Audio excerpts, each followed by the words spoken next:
Olá, boa tarde. Sejam bem-vindos a mais uma edição de Mercado e Companhia. Vamos aos destaques de hoje. É exclusivo. O Itamaraty relata que a China quer risco zero para importar carnes do Brasil e quer também testagem em massa nos frigoríficos.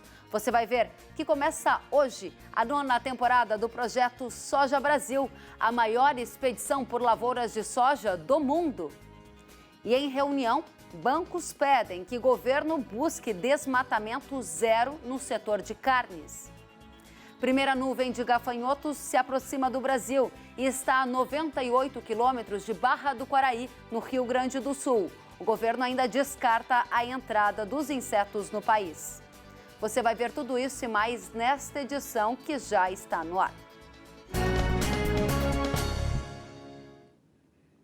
A gente começa com uma informação exclusiva. O Canal Rural teve acesso a um documento do Itamaraty em que a Embaixada do Brasil na China relata que o país asiático quer risco zero para importar carnes e pede ainda a testagem em massa nos frigoríficos. Vamos ver.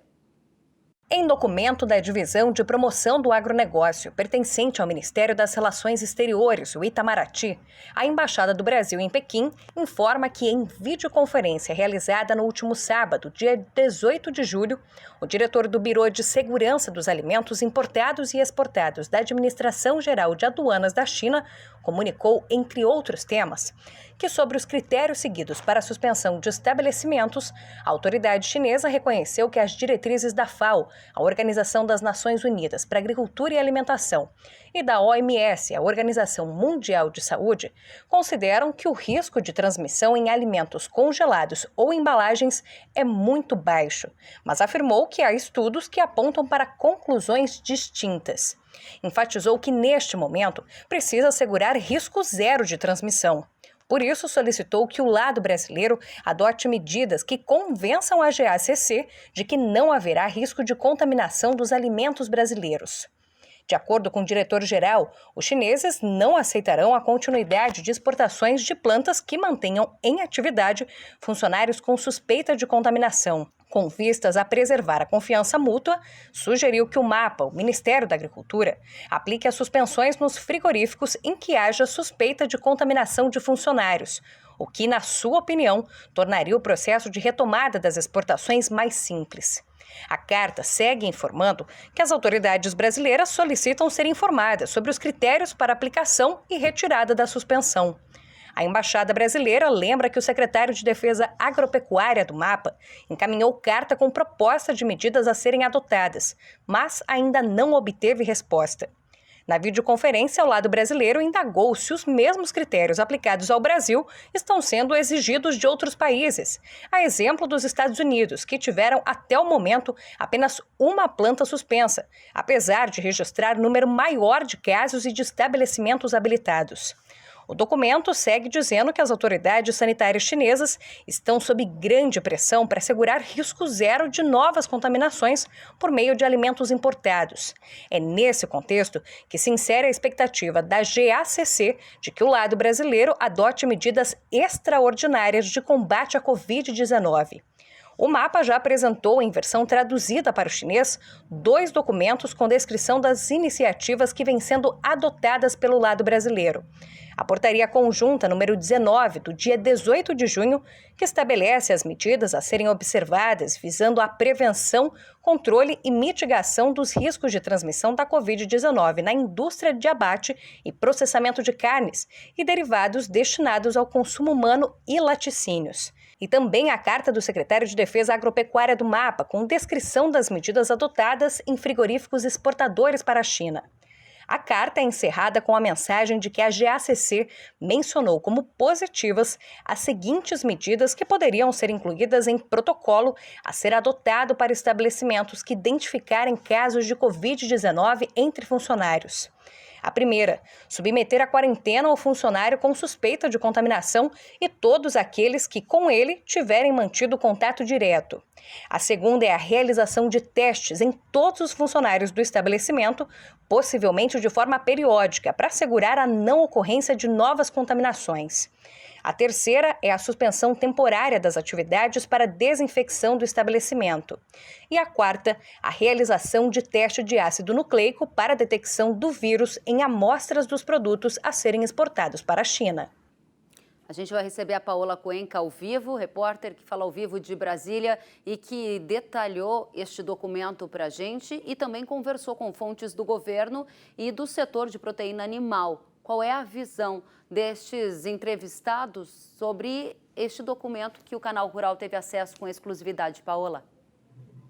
Boa tarde, Kellen. Boa tarde a todos. Falando primeiro a respeito das entidades do setor de carnes, a Associação Brasileira de Indústrias Exportadoras de Carne, a ABEC, disse que não vai se manifestar no momento sobre este documento, sobre esse caso. E a Associação Brasileira de Proteína Animal, a ABPA, disse que também não vai se manifestar a respeito de documentos oficiais que não foram endereçados a ela, mas reiterou a confiança no Ministério da Agricultura a respeito das medidas de sanidade, a respeito dos produtos exportados. Eu conversei com o secretário de Defesa Agropecuária do Ministério da Agricultura, o José Guilherme Leal, que inclusive é citado nesse documento do Itamaraty.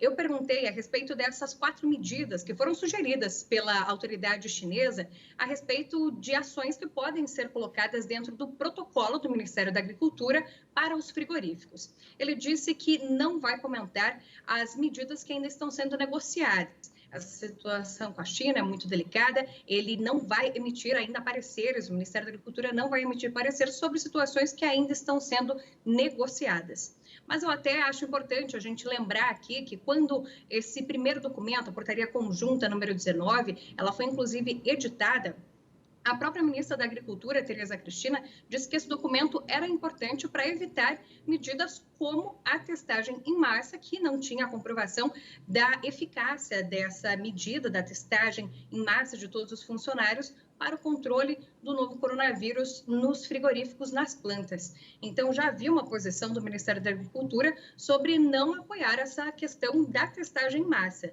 Não se sabe ainda, claro, se com esse pedido feito pelas autoridades chinesas é possível que o Ministério troque de posicionamento. Por enquanto, não temos novidades sobre isso. Paola, você também falou com a Associação Brasileira de Proteína Animal. Há uma posição neste momento? Sim, a Associação Brasileira de Proteína Animal, a BPA, disse que não vai fazer comentários a respeito dos documentos oficiais que foram emitidos, mas não endereçados à Associação Brasileira de Proteína Animal, mas ela reitera a confiança no Ministério da Agricultura a respeito das medidas de sanidade sobre os produtos que são exportados. Muito obrigada, Paola Cuenca, pelas informações. Desejo a você uma boa tarde. Para você também. Obrigada. E em reunião com o vice-presidente da República, Hamilton Mourão, os 3 maiores bancos privados do Brasil, Bradesco, Itaú e Unibanco Santander, pediram que o governo busque desmatamento zero no setor de carnes. O Plano Conjunto para promover o desenvolvimento sustentável da Amazônia foi apresentado pelas instituições. A ministra da Agricultura, Tereza Cristina, ao ministro do Meio Ambiente, Ricardo Salles, e ao presidente do BNDES, Gustavo Montezano, que também participou deste encontro. Os 3 maiores bancos privados do país, Bradesco, Itaú Unibanco e Santander, lançaram ontem um plano conjunto para promover o desenvolvimento sustentável da Amazônia. A proposta foi apresentada ao vice-presidente da República, Hamilton Mourão, à ministra da Agricultura, Tereza Cristina, ao ministro do Meio Ambiente, Ricardo Salles, e ao presidente do BNDES, Gustavo Montezano. Em artigo assinado por Otávio de Lazari Júnior, Cândido Bracher e Sérgio Rial, presidentes do Bradesco, do Itaú Unibanco e do Santander Brasil, e publicado no jornal Folha de São Paulo, as instituições listaram os 10 itens apresentados ao governo e que consideram importantes para proteger a Amazônia. São eles: atuar visando ao desmatamento zero no setor de carnes, reforçando diligências internas, apoiando a transição e articulando empresas e associações para a criação de um compromisso setorial; estimular as monoculturas sustentáveis, como o cacau, açaí, castanha e óleo de palma, por meio de linhas de financiamento diferenciadas e ou ferramentas financeiras e não financeiras; estimular o desenvolvimento da infraestrutura de transporte, como o hidroviário, com metas ambientais em troca de condições diferenciadas; viabilizar investimentos em infraestrutura básica para o desenvolvimento social, fomentar projetos que visem o desenvolvimento econômico e a conservação por meio de ativos e instrumentos financeiros de lastro verde, como o crédito de carbono, incorporar os impactos das mudanças climáticas nas políticas de crédito e investimento de longo prazo e dar ênfase a isso em relatórios, ampliar o alcance de negócios que promovam a inclusão e a orientação financeira na região, articular e apoiar a implantação do sistema informatizado de registro de regularização fundiária, articular a criação de um fundo para atores e lideranças locais que trabalhem em projetos de desenvolvimento socioeconômico na região e atrair investimentos que promovam parcerias e desenvolvimento de tecnologias que impulsionem a bioeconomia. Os bancos têm a intenção de entregar uma forma de ajuda financeira ao governo para tratar das ações. Os bancos que pediram, então, que não haja carne oriunda de áreas com desmatamento. É o pedido pelo Desmatamento Zero. Esta é a pauta que nós estávamos repercutindo com a Associação de Criadores de Mato Grosso. Agora eu vou para Mato Grosso conversar com o jornalista Luiz Patroni, que ouviu os pecuaristas sobre esta história. Como os pecuaristas receberam esta notícia? Seja bem-vindo. Oi, Keren, boa tarde para você, boa tarde a todos. Olha, em linha com o que disse agora a Daniela, diretora executiva da Aclimate, né? Ou seja, os pecuaristas evidentemente são favoráveis às políticas ali que mantenham a política de desmatamento ilegal zero na Amazônia. Isso eles deixam muito claro, concordam com isso. E, claro, temem que uma política que generalize esse desmatamento, ou seja, colocando para o desmatamento zero, inclusive aí o desmatamento permitido pela lei, né? Ou seja, isso geraria um grande problema, uma grande preocupação para o setor produtivo. A gente ouviu os pecuaristas, preparou uma reportagem que eles disseram, olha só. A pecuária é o foco principal nas fazendas do Jorge. As propriedades ficam nos municípios de Santo Antônio de Leverger, Juruena, Castanheira e Brasnorte, onde o produtor investe na integração lavoura-pecuária, para ele um exemplo de sustentabilidade que o mundo precisa reconhecer. O produtor se diz preocupado com a pressão ambiental sobre as atividades do setor na Amazônia Legal, a qual classifica como exagerada e estratégica para os concorrentes do Brasil. As críticas na avaliação dele devem ficar restritas ao desmatamento ilegal. O Brasil tem se destacado em produzir alimentos nos últimos anos com tecnologia e com responsabilidade, também uma responsabilidade ambiental. E isso tem incomodado muito, nós temos aumentado muito a nossa produção, não temos aumentado as nossas áreas de novas aberturas. Agora, quando se fala em aberturas de novas áreas ou desmatamento zero, nós não podemos esquecer que nós temos no país uma legislação. Eu, particularmente, não concordo com o percentual de abertura e de produção em cima dessas áreas. Eu acho que é muito pouco em cima daquela de você ter que resguardar 80% da sua área e produzir só em 20%. Mas é a legislação que nós temos. Então, se nós temos essa legislação, nós não podemos proibir ninguém, certo? Que tem áreas que possam ser exploradas e ser negado o seu direito de empreendedor de comercializar essas áreas.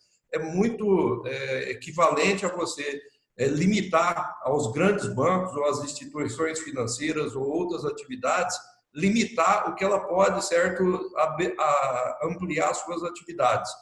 O pecuarista acredita que estender os efeitos da pressão ambiental para quem está em dia com a legislação brasileira pode causar um efeito oposto ao esperado. Isto aí sempre empurra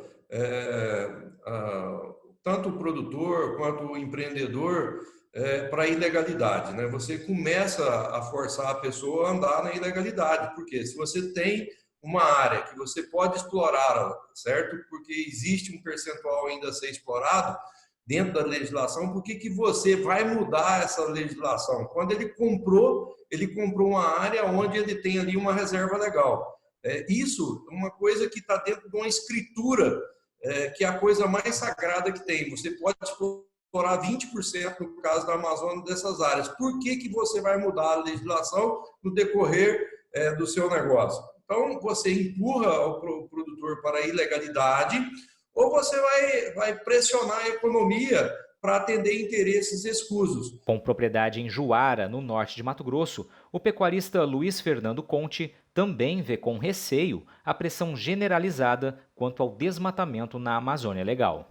A gente tem acompanhado as últimas notícias aí e bastante temeroso em relação a ver as 3 maiores instituições financeiras do país exercerem uma pressão no que se diz respeito a desmatamento, a meio ambiente, enfim. Eu acho que, primeiro ponto, é preciso separar o que é desmatamento legal e o que é desmatamento ilegal. Desmatamento ilegal é crime e quem o praticar que arque com as suas consequências. Desmatamento legal é um direito adquirido pelo produtor. Nós já temos a legislação ambiental mais restritiva do mundo no país. Temos um ativo ambiental incomparável a qualquer outra nação. E ver, nesse momento, países que não fizeram a sua lição de casa exercerem uma pressão em relação ao segmento produtivo é bastante preocupante. A gente vai aguardar as maiores manifestações por parte do Executivo Nacional e a gente tem certeza que uma classe tão importante para a nação não pode ser deixada de lado e nem ser jogado na marginalidade. Perfeito, Clarence. Ficou claro, então, o posicionamento dos pecuaristas representando aí outros produtores na região, né? É preciso separar muito bem o que é desmatamento ilegal do que é desmatamento legal, ou seja, permitido, inclusive, pelo Código Florestal. Fico sempre muito satisfeita em ouvir os nossos telespectadores, pecuaristas aqui ao vivo, quando o debate importa diretamente para eles e impacta também no dia a dia no campo. Obrigada e parabéns pelo trabalho, Luiz Patroni. Sentiu falta de algum conteúdo? Acesse canalrural.com.br.